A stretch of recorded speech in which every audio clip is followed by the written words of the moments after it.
Salut, c'est Béatrice. Aujourd'hui, je vais t'expliquer comment acheter et utiliser mon modèle de facture pour travailleuses autonomes. Premièrement, tu dois aller sur la boutique. Ensuite, rends-toi sur la page de ressources pour pigistes et blogueuses.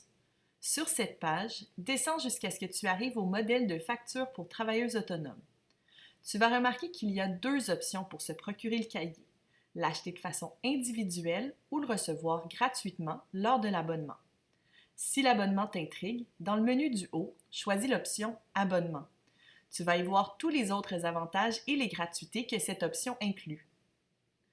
En descendant au bas de la page, tu peux choisir de t'abonner pour 1 an ou à vie. Si tu veux simplement te procurer le modèle de facture, tu peux cliquer sur Plus d'informations. Ce modèle de facture pour travailleuses autonomes rend la facturation hyper simple parce que les endroits où tu dois indiquer tes informations sont précisés et les taxes et totaux sont calculés automatiquement. Sur la page de vente, il y a plus d'informations sur l'outil ainsi que quelques captures d'écran. Si tu as de la difficulté lors de la transaction, tu peux en tout temps cliquer sur le lien en bas de page afin d'avoir plus d'informations sur comment effectuer un achat sur la boutique. Si tu as besoin de plus d'informations, tu peux aussi consulter la politique d'achat de la boutique, la politique de vie privée ou la FAQ, la foire aux questions, qui donne quelques réponses supplémentaires sur les produits offerts. Maintenant, je vais procéder à l'achat. Pour cette démonstration, je vais seulement acheter le modèle de facture pour travailleuses autonomes, mais tu peux continuer à magasiner et te procurer plusieurs articles en même temps si tu le désires. Si tu as un code promo, tu peux l'indiquer ici.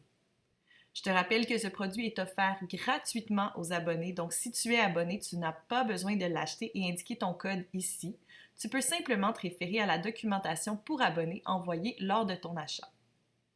Même si l'outil est numérique, tu dois ajouter une adresse postale car c'est en fait lié à la facturation et au paiement par carte de crédit. Tu peux aussi payer par PayPal. Une fois tes informations personnelles indiquées, ça va être le moment d'entrer tes informations de crédit. Si tu as oublié d'indiquer un code promo, tu peux encore le faire ici.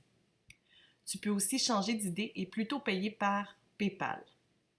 Après quelques secondes, tu vas arriver sur une page où il va être possible de télécharger l'outil. Ne t'en fais pas si tu cliques trop vite ou si tu fermes la page par accident. Tu vas recevoir toute cette information par courriel également. Maintenant, je vais aller dans ma boîte courriel pour voir exactement ce que j'ai reçu. Dans ma boîte courriel, l'envoi semble un peu étrange puisque les envois automatisés sont faits de ma propre adresse courriel, mais je t'assure que lorsque tu vas faire un achat, les deux courriels vont venir de Boutique Béatrice. Je vais commencer en ouvrant la confirmation de commande. C'est un courriel tout simple qui te rappelle ce que tu as acheté ainsi que le coût. Le courriel qui nous intéresse, c'est ton achat comme tel. Le courriel que tu vas recevoir est très simple et inclut un lien de téléchargement. Si tu as des questions, j'ai inclus les liens vers la FAQ de la boutique, de l'abonnement et de l'année qui compte.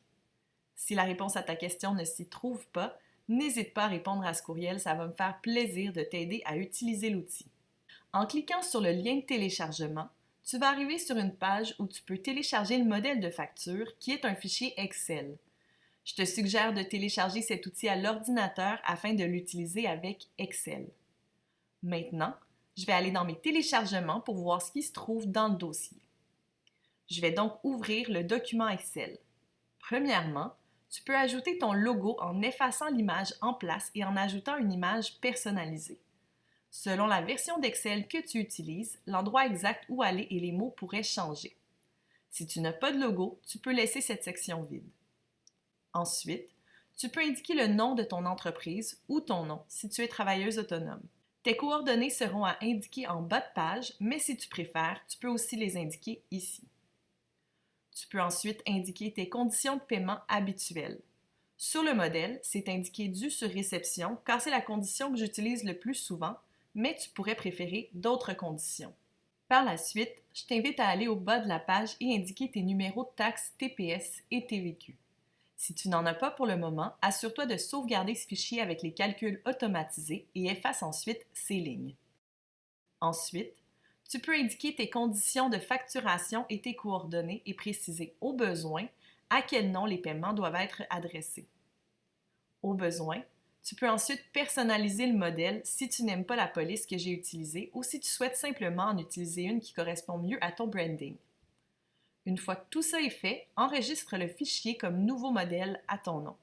Lorsque tu auras à faire une facture, tu vas aussi pouvoir dupliquer ce fichier sans avoir à tout recommencer. Je vais enregistrer ce fichier sous le nom de facture 2022-1 Béatrice. Je vais ensuite indiquer la date à laquelle j'envoie la facture. Automatiquement, la date en cours est indiquée, mais tu peux changer celle-ci si tu dois prédater ou post-dater une facture. Ensuite, tu dois écrire le numéro de facture, dans ce cas 2022-1.